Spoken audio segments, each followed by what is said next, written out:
station. This is Bobo FM. The views and opinions expressed by the following program and its participants are solely their own opinions and do not represent the opinions of DMS Broadcasting and have no affiliation to the BBC. At the Health Services Authority, we want to keep you informed about the latest developments that impact your health because your health matters to us. Join us each Friday and Saturday from 1 to 2 p.m. as we cover health news, offer advice, and answer your questions on Healthcare Today with HSA. When you have a sports or fitness-related injury, trust the expertise of the HSA Sports and Exercise Medicine Clinic to get you back in the game. Our internationally trained and certified physicians specialize in sports traumatology, sports medicine, pain management, and orthopedic surgery. For treatment of common injuries such as tendonitis, arthritis, tennis elbow, rotator cuff, or knee tears, schedule a consultation with the Sports and Exercise Medicine Clinic at Smith Road Medical Center by calling 949-8600 or visit hsa.ky for more information. Hello, welcome to Bobo. It's Dane hanging out with you, and it's always a pleasure to be hosting this program. For HSA, we talk all things the medical field. Maybe there's a new department that's going to be opening up, or a specialty that we need to announce, or maybe just a great doctor that we need to meet. HSA sponsors this segment, runs for about an hour, and it is my pleasure now to have a second-time guest. Now, I don't know if it's on the Bobo show, but I've definitely interviewed her before on my morning show for Magic 91.5. But you've been on Bobo before, right? I have. Okay, introduce yourself to our listeners today. Good morning, listeners. My name is Winsome Jefferson. I'm a clinical pharmacist and a diabetes educator at HSA, where I have run a diabetes education clinic for the past 13 years. I'm very passionate about diabetes and helping persons, empower persons who are diabetic or have it in their families to live a good quality life. It's my pleasure being here this morning again. So it's safe to say this is not a death sentence. Yes, definitely. If you do the right thing, you'll have the right outcome. Eating right, exercise, taking a medication, and you can live until you're 100 without the complications. I love that. I'm going to enjoy this conversation only because I do believe, I did say to you before that this is something that I was told when I went to do a medical checkup. I just wasn't feeling right. And I said to myself, let me go get a checkup. And I know we'll talk more about this in the show, but the doctor at the time told me, you're borderline. You're on the borderline. And I always remember, I said, how did I get here? And I know this is something that my grandma suffered with. So it's in my family.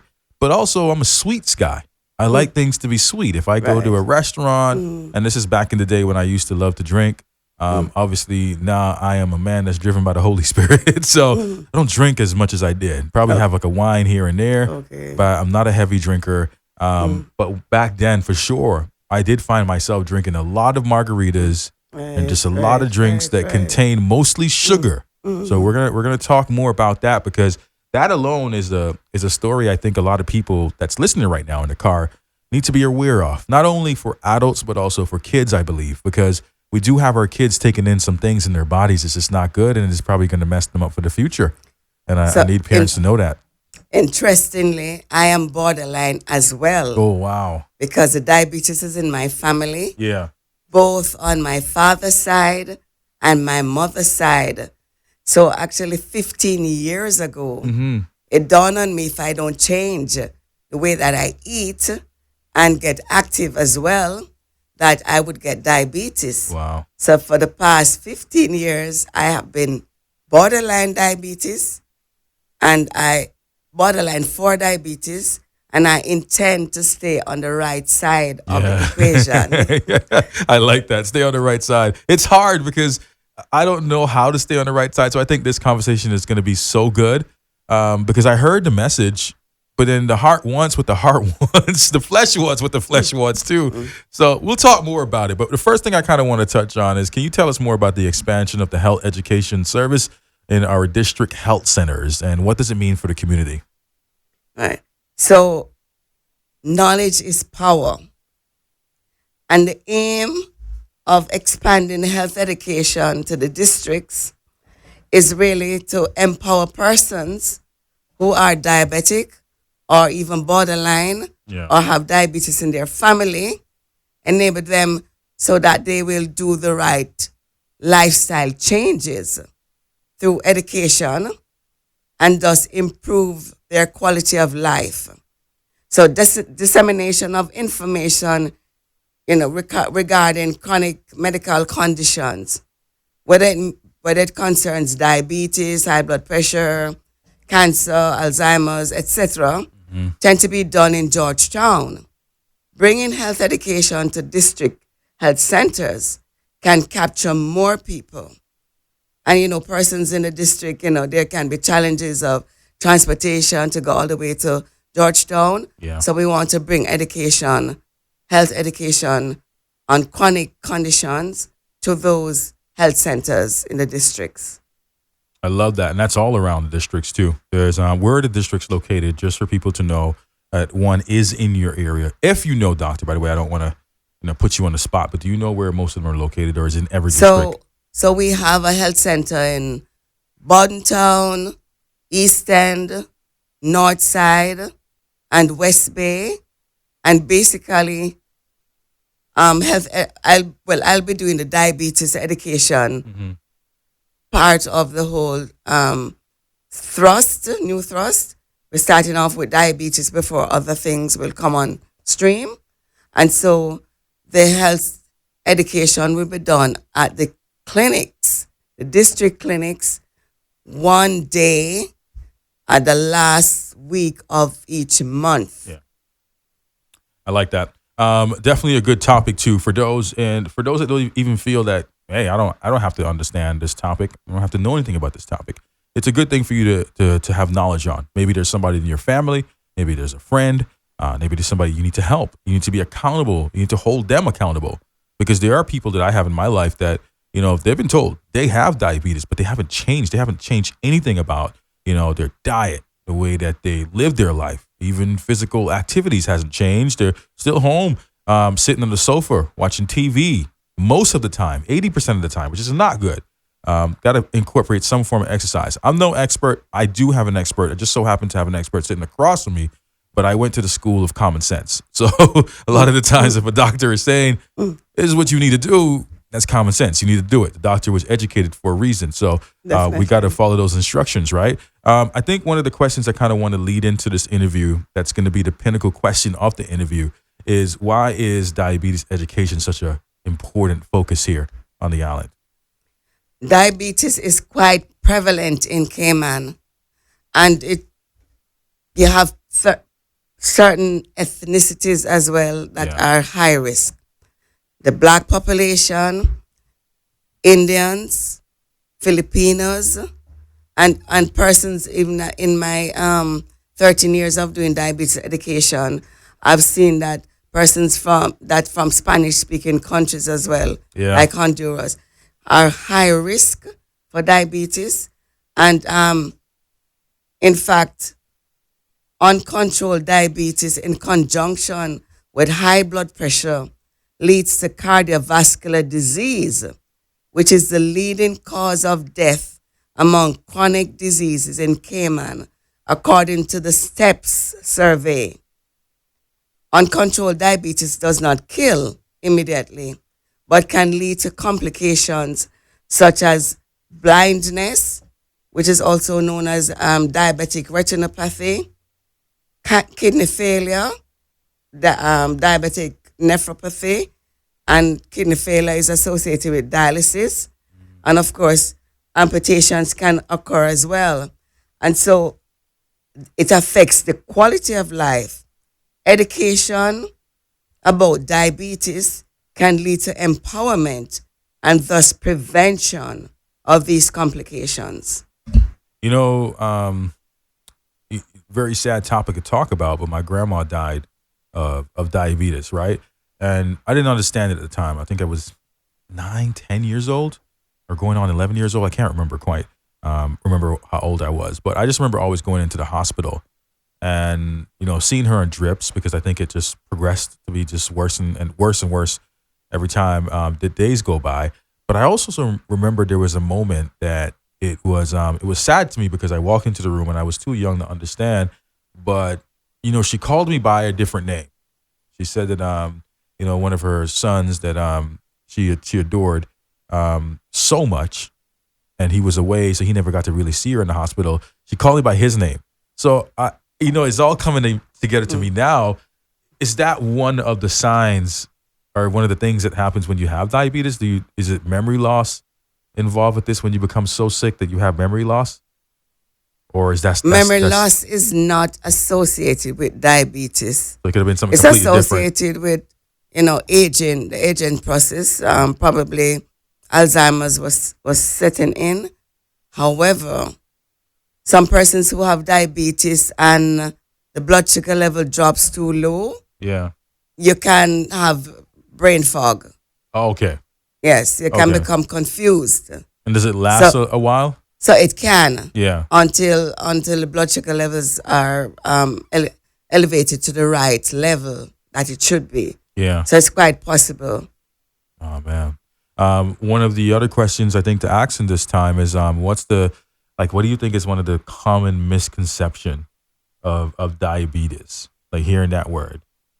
Well, some think that if you eat a lot of sweets or sweet foods, that leads to diabetes. Oh, I hear it all the time. Yeah. Especially Caribbean parents, they'll tell their young kids, "Hey, you're gonna have diabetes very soon." That's all across households here in the Caribbean. I hear it constantly. I heard it when I was growing up.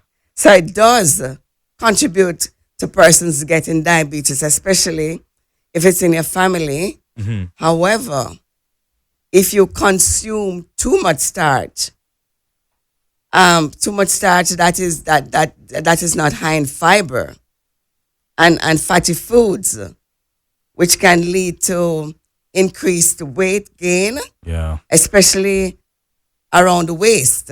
When the tummy gets big, it increases the risk of insulin resistance, which can lead to diabetes. Even some persons in their late 20s, early 30s, because they're overweight, because they're overeating, over drinking, too much patties, too much donuts, too much bread, too much, too much starch, and gaining the weight around the tummy area, the waist. It increases insulin resistance, so the body doesn't function as well as it should. Yeah. Insulin doesn't get a chance to do its job of getting the sugars out of the bloodstream into the muscle cells, and the fat cells, and they develop diabetes. And what takes you there faster, you think? Because a lot of people would say, well, I can't stay away from breads, or I can't stay away from rice. Or maybe somebody might be like, I love my sugary drinks. Like, what would you say to someone that is saying that, like, because we're talking about misconceptions right now, right? So people are probably saying, if I only do this is going to take me there faster. Okay, so I will just use myself as an example then. Okay, because I was high risk, and a lot of persons in Cayman are high risk for diabetes. I'm a black person. Yeah. I have diabetes in my family line. And so I decided, instead of eating white bread, I would eat whole grain bread or whole wheat bread, because foods that are in fiber break down to sugar in the blood more slowly. Yeah. So generally foods that are in fiber. So instead of eating white rice, I decided to eat brown rice, parboiled rice, bulgur, instead of eating just fries, I decided to eat sweet potato, green banana, yam, high foods that are high in fiber or complex carbohydrates. Yeah. Break down more slowly to sugar in the blood. And so you don't have the spiking. And then portion as well. And I decided to eliminate a lot of sweet drinks and Lucozade and Gatorade and sodas. So even if I'm going to have a fruit juice, I'll just have about 1/3 glass and dilute it with water, Yeah. you know? Yeah. Right. So just taking small steps like that, choosing high fiber instead of no fiber, Yeah. and That's becoming smart. active really, has worked for me, and incorporating more vegetables in my diet as well. And even all vegetables are good. Yeah. And I find talking to some persons, because they did not grow up eating vegetables, they are averse to it. But vegetables are high in fiber as well. It's important to eat. So portion and moderation is the key. Yeah. Yeah. And it really has worked. What about fresh juices? Well, 'Cause the reason I'm bringing this fruits- up is because somebody said that, well, if I don't drink the juices that are in the supermarket, right. I can at least drink the fresh juices because it's fruits. So fruits contain a sugar called fructose. But God is so good that fruits also contain fiber, Okay. which balances the fruit.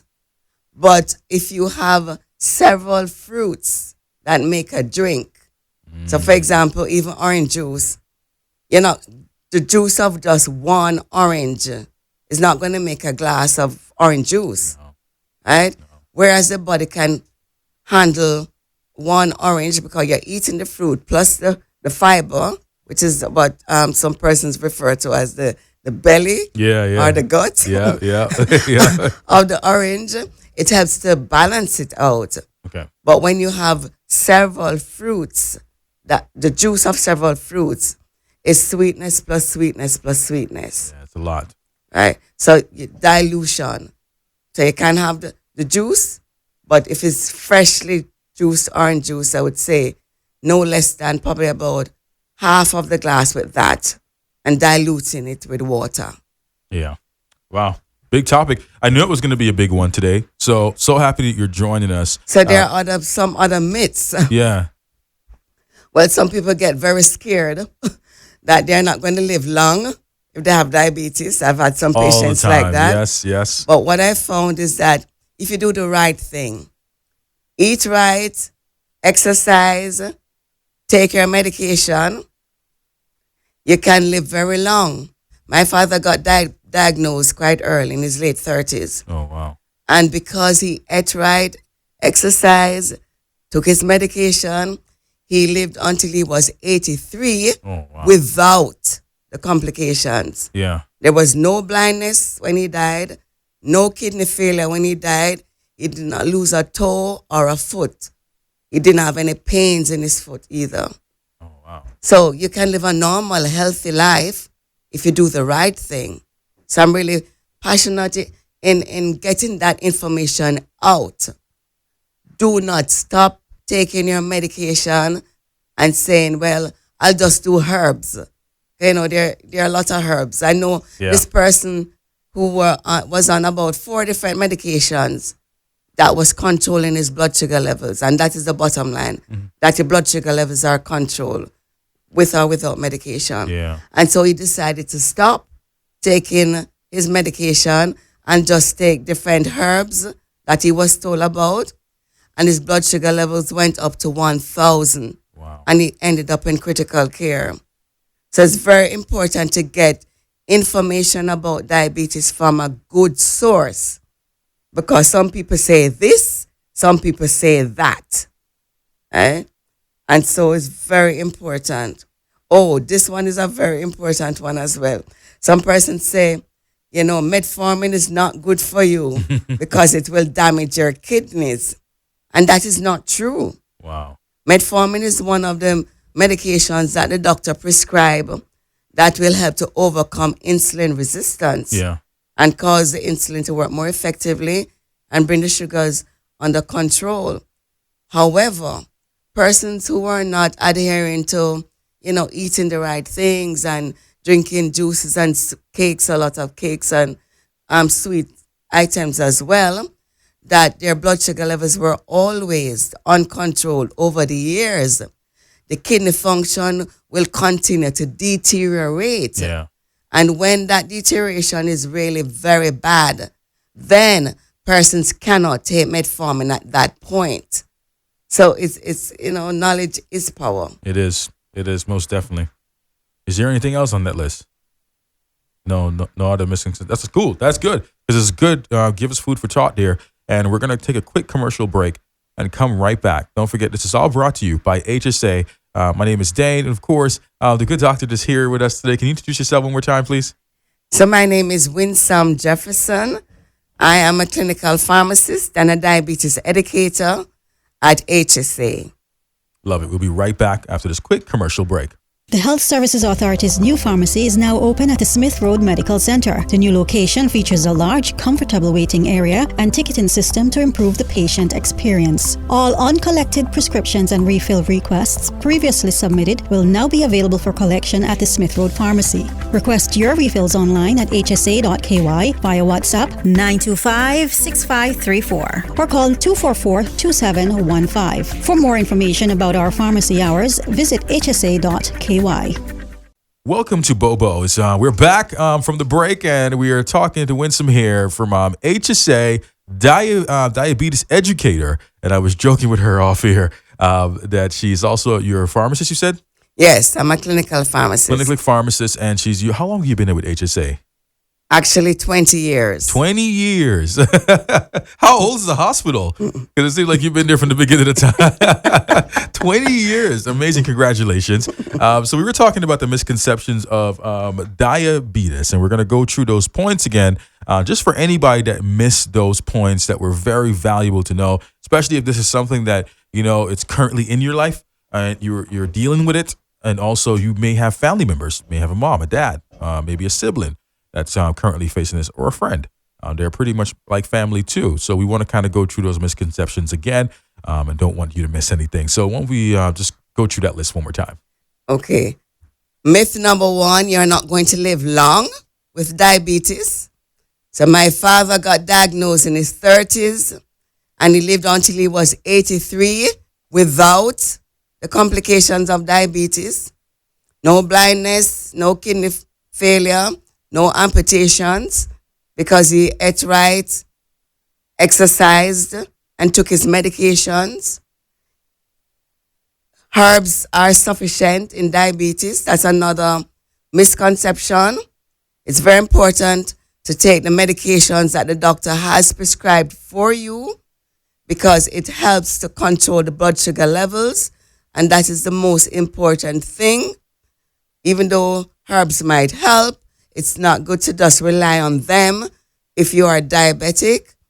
Fruits are natural, so you can eat many of them and it won't affect diabetes. That's also misconceptions. Fruits contain fructose, which is a natural sugar, but the body can handle just a small portion at a time, like 1 apple or 10 grapes or 1 orange, because it has both fruit and fiber, which helps to balance it. Fruit juices are loaded with sugar, so persons with diabetes or borderline are not to drink lots of juices. You can have half glass and dilute it with water, that kind of thing. Another one, all diabetes is reversible. Some diabetes, like type 1 diabetes, is not reversible. Type 1 diabetes, persons do not produce insulin at all because it's autoimmune, so they have to be on insulin for life. But type 2 diabetes, which is the one that is genetic in the family, the one that is related to being overweight or having a big BMI, a big waist, fat in the stomach, that one. So for some persons, if the source of that problem is just poor eating habits, changing the eating habits and being active, for some persons, it can be reversed. Some persons have to be on medication based on the source of the problem that is causing diabetes. Most important thing is that the sugars be controlled throughout the day and throughout the years. That is what will prevent the complications by whatever means. Yeah. Diabetes is another misconception that diabetes is caused by eating lots of sweets or sweet foods. And I mentioned that that is not the case. It contributes to persons getting diabetes, but consuming too much starchy foods, especially those that have no fiber.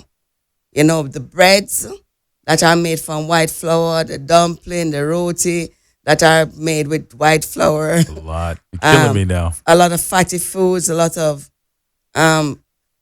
overeating, too many starches one time. Yeah. Right. That can lead to persons becoming fat around the waist. Yeah.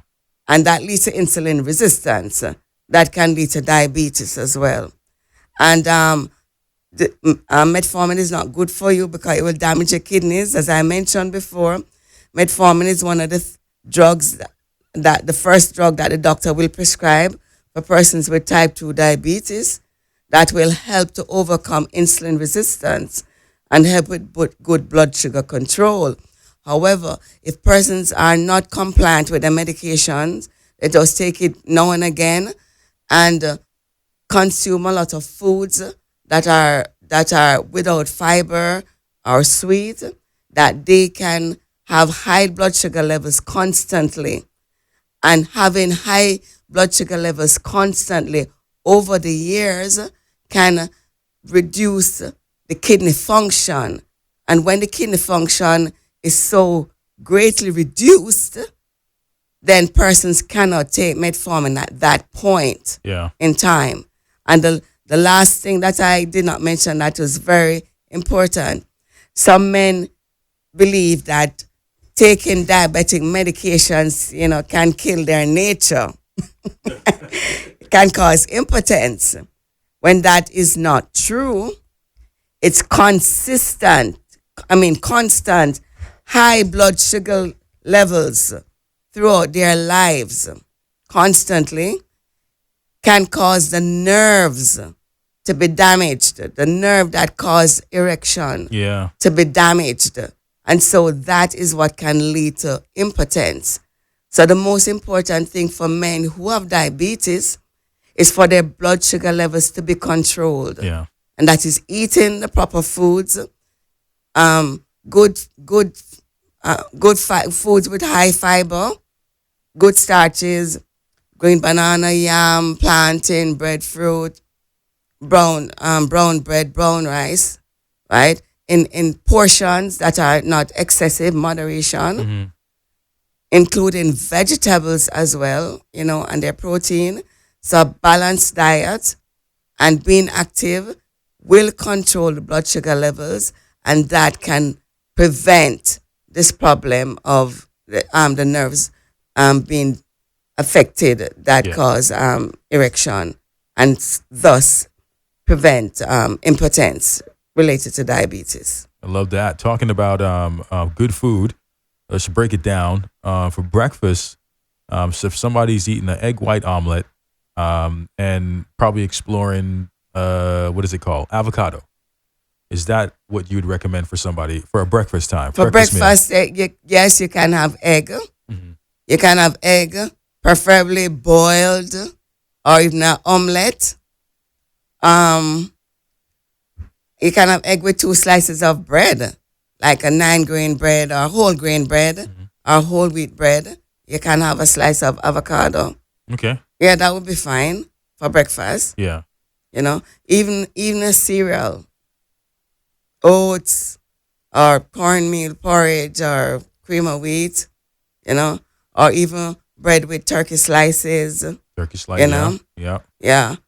Or ham that is without the fat, lean meat. Yeah. Yeah. Should they stay away from protein shakes or no? Are they good with protein shakes? Protein shakes that are not high in sugar levels. Okay. 10 grams of sugar or less is a guide. Yeah. If you're gonna have a shake or if you're gonna make a smoothie. So and even what's the real sugar in a protein shake, you think? Because I know that it's best to look on the ingredients. Yeah. So it's always good to look on the total sugars on any protein shake, or even why I mentioned juices as well. many juices contain over 20 grams or even 30 grams of sugar, Yeah, it's not good. where the body can handle 10 grams. And so, for example, when I looked on the label of apple juice, Mats, I see where the serving size is 8 ounce, a regular glass, contains 27 grams of sugar. So what I would say, if somebody who has diabetes or want to prevent it because they're borderline, 1/3 glass of that is 9 grams and it can be diluted. Yeah. Or you drink 1/3 gram of the 1/3 glass of the apple juice and then drink a full glass of water. Okay. So that is an option. Yeah. That's good. That's good. Educating really well. I hate to ask you this, but even lunch, like what should we consider? It's like small things for lunch and dinner. What should somebody that's So, borderline or just... If persons like chicken, But this is like grilled chicken, right? We're not talking about going to Miss Elaine and getting a fried chicken. well, for persons who are diabetic or have it in their family or high risk for diabetes, I think baked chicken or grilled chicken is a better option. Yeah. Or you can, if you have an air fryer, can definitely do fried chicken. Okay. And what I would say, no more than like a cup of rice, but preferably brown rice or bulgur. For persons, yeah, that is a better option actually in terms of the starch. Yeah. And vegetables, right? For persons can also go to the supermarkets as well, because Kirk or any one of them, Hurley's, Kirk, Foster's, you have choices of vegetables, you have choices of even pumpkin with the skin or sweet potato. You know, you can choose portions, not more than about a cup of rice with the vegetables and the protein. Yeah. So you can, you have options. I love that. Love that. And it's good. Listen, I want to ask these questions because these are questions that I had when I was told that I was borderline, right? So I always wanted to know, because you don't know what you don't know. You're going out and you think that, okay, I'm just going to live a healthy life. But then you automatically go, you get a smoothie without knowing how much sugar is actually in there. And the same thing with the fresh juice. Or you'll say, okay, I'll eat rice sometimes, or I'll eat this type of breakfast. But I think we need to be educated fully on what that borderline looks like and how you can fully prevent diabetes from sneaking into your life, right? You want to kind of stay at that line and not go past it, which I've heard from so many different people. But I think our next question is, how can someone access the diabetes education at the health center? That's a really good question, because how can someone access this education that we've been teaching so far? Right. So at the moment, diabetes education is conducted at East End Clinic. Will be conducted at East End Clinic on the last Thursday of the month, at Northside Clinic on the last Friday of the month, at Buntown Clinic the last Wednesday of the month, at 10 a.m. and at West Bay Clinic the last Tuesday of the month. That is what is being offered at the moment, but that will improve and change over a period of time. Love it. I love it. Love it. All right. So we've heard so far just the different meals that you can eat. What are the misconception? Those are the things that we heard. We also heard about the new health education center and district health centers that are now available, but not only in just the main branch in Georgetown, but they also know that there's people that can't travel to Georgetown. They can't make it from East End a lot of times, or Northside to come down, or West Bay to Georgetown. So they've now made this available, these educations available to the district health centers. So if you're someone that wants to learn, that you want to educate yourself, this is available across the board. All right. So this is not just, just one area alone that you have to come to and you can't make it. So you're saying, I missed out. No, there's different areas to help you with that too. All right. So what kind? Go ahead. Sorry. So in Georgetown as well, there's a diabetes education clinic that I do on Tuesdays and Thursday afternoons between 2 and 6. Mm-hmm. And persons can access that diabetes education through the GP appointments at HSA by calling the numbers 244 7520, 7529, or 7530.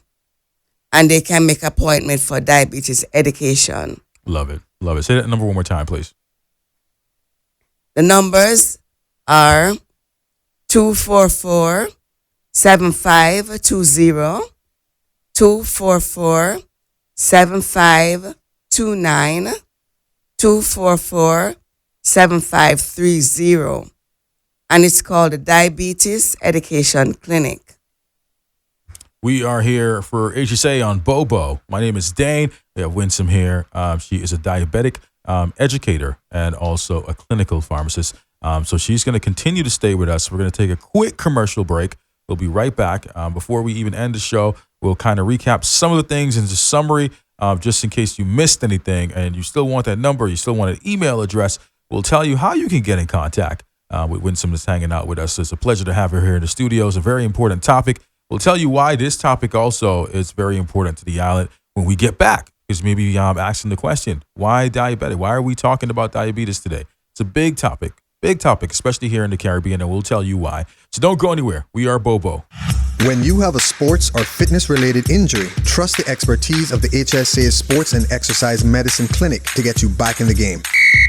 Our internationally trained and certified physicians specialize in sports traumatology, sports medicine, pain management, and orthopedic surgery. For treatment of common injuries such as tendonitis, arthritis, tennis elbow, rotator cuff, or knee tears, schedule a consultation with the Sports and Exercise Medicine Clinic at Smith Road Medical Center by calling 949-8600 or visit hsa.ky for more information. All right, we are back to the show. Thank you so much for joining us again and hanging around. As we talk to HSA, don't forget this hour is brought to you by HSA. My name is Dane. Today I am on Bobo, but you know me from the sister station Magic 91.5 and of course 106.1 Kiss FM. But enough about me. We are joined by a very special young lady, Winsome, who is a diabetes educator and also a clinical pharmacist. And she's been with HSA, which I just found out, 20 years. Huge achievement. She's seen a lot of milestones for HSA, so she's definitely knowledgeable in everything HSA. And it's a pleasure to have her here talking about a very important topic for the Caribbean, which I've just learned that this word that we use or we said and we probably don't pay a lot of attention to, diabetes, is actually very important for the Caribbean because it runs amongst a lot of the urban community, like Black people, Spanish, and Indians. Did I get that right? Yes. So, yeah, go ahead. Sorry. Indians and Filipinos as well. You did mention that. Yeah. Filipinos. And would you think a lot of their diets? Do we say that because I think that's the food that we choose to eat and just how many sugar we contain? That contributes a great part of it. But believe it or not, based on our ethnicities, persons are more susceptible, have a higher risk with certain disease conditions. And diabetes is more prevalent amongst the ethnicities of Black persons, Asians as well. Yeah. Well, we've always been told, like, when we get people visiting from the United States or this different country, one of the things that people always like to say, man, it's just the way you guys season your food. It's done so different. Yeah. And I feel like that's the gift and the curse. Seasoning doesn't affect diabetes. Good to know. Which is great. Good to know. Yes, onions, garlics, peppers. Yeah, that doesn't affect diabetes at all. It's just the extra we decide to add to it, right? The extra stuff like ketchup contains a lot of sugar, I've heard recently. Yes, but is that a next misconception? Because everybody's saying, "Oh no, be careful of the ketchup, be careful of the cheese." The amount of ketchup that is put on a Subway, well, the amount of ketchup that is used is really not that significant in affecting the blood sugar. Well, that's good to know. In fact, when I bake my chicken at home, I make a sweet and sour sauce. And I'll put like the juice of a lemon, of course, along with water. I'll put some ketchup in it, ginger, and I will use a sugar substitute, Truvia, because you have some sugar substitutes that, whether it is Truvia or stevia, monk fruit, or equal, or Splendor, that have the sweet taste, but does not affect blood sugar levels at all. Oh, wow. So I can make that sauce and add it to my baked chicken, and it is so delicious, and it does not affect my blood sugar levels. I love that. Persons can enjoy their foods because even with macaroni, for argument's sake, pasta. Yeah. You have pasta that is made from wheat or chickpea or lentils, or even the tricolor ones that contain tomato and spinach, that red, green, and white one. Yeah. Right.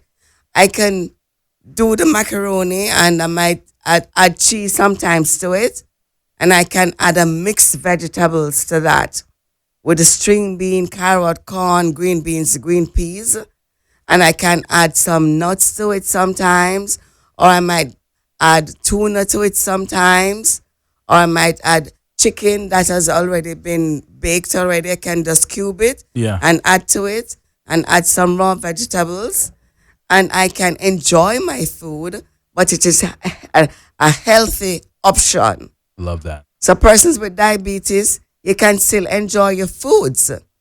And even with some snacks, there are healthy snacks. Banana chips, plantain chips, sun chips, granola bars, nuts, mixed nuts, yogurt that has less than 10 grams of sugar.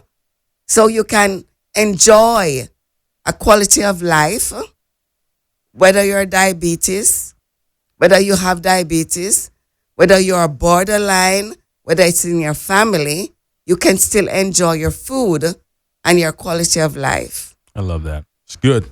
It's good. It's good to be educated and to know, which leads me to my next question. Like what kind of support can people living with diabetes expect from these education sessions? Like, what do you think are some of the things that they're going to be walking into? Well, basically, persons are educated on the different types of diabetes, so they're aware of the ones that they have or other persons that they know have.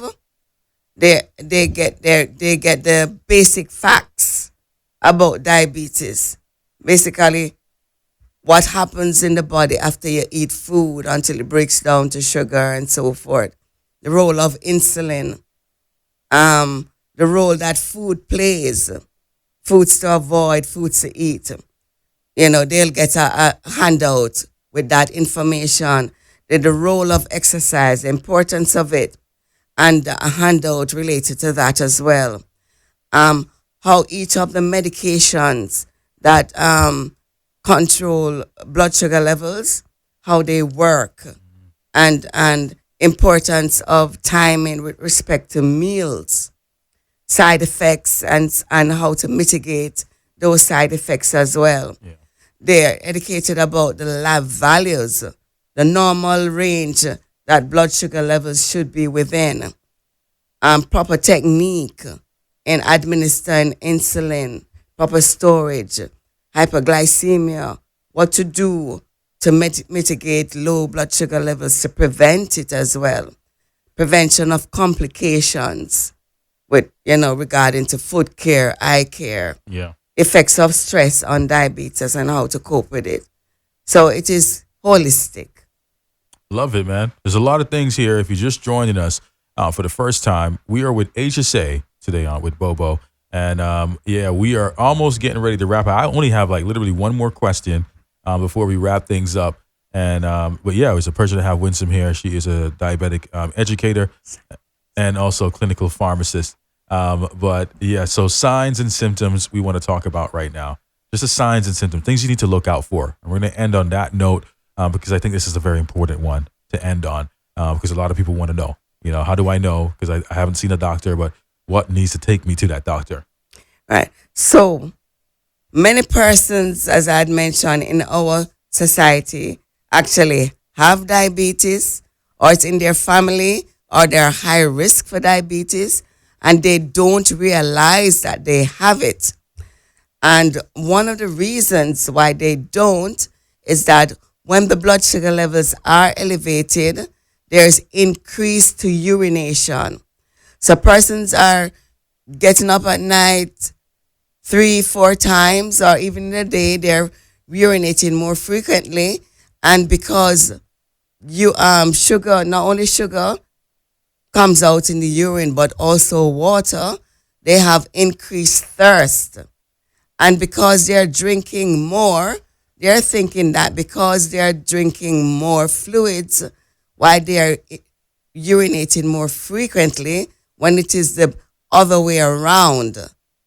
It's because the blood sugar levels are high in the body, why the body is passing out a lot of urine, and some persons end up drinking anything that they can put their hands on. Soda, juice, water, and is even causing the sugar to be more elevated in the blood, and not realizing it until they might have a crisis whereby there is weight loss, which is not intentional. They're feeling tired all the time, which is another sign. They might have a cut that is taking a long time to heal. They're hungry all the time. Some women might get recurrent yeast infections. And these are some of the signs of diabetes. Increased urination, increased thirst, being tired all the time, fatigue, weight loss, which is not planned for, increased food intake because of being hungry all the time. Definitely important things that you need to be watching out for. If this is something that speaks highly to you, I would advise you to go and seek professional advice from a doctor and to see someone about it. That way, look, HSA has a program now that can help. This doesn't have to be, I think one of the first things that we started off with saying was that this doesn't have to be a death sentence, right? This could be just a new form of life, new way of living, new way to incorporate things into your life to make sure that you are around for a good time. You can have a good life.